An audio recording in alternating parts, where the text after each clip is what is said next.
திவ்ய அற்புத பாலனாக பிறந்தார், அற்புத பாலனாக பிறந்தார். ஆதம் தன் பாவத்தின் சாபத்தை தீர்த்திட, ஆதம் தன் பாவத்தின் சாபத்தை தீர்த்திட, ஆதிரை உரையிலேற்றிட,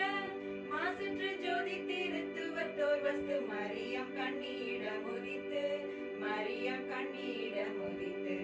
மகிமையை மறந்து தம்மை வெறுத்து, மகிமையை மறந்து தம்மை வெறுத்து, மனுகுமாரன் வேஷமாய் உன்னத கஞ்சீர் முகன்றி வாசகர் மின்னுஞ்சி வாசகர் மேனீரம் எழும் உன்னத காதலும் பொருந்த விசர்வ நன்மை சொருபன ரஞ்சிதனாய் தாம் தாம் கண்ணர வந்தர தீர்த்தி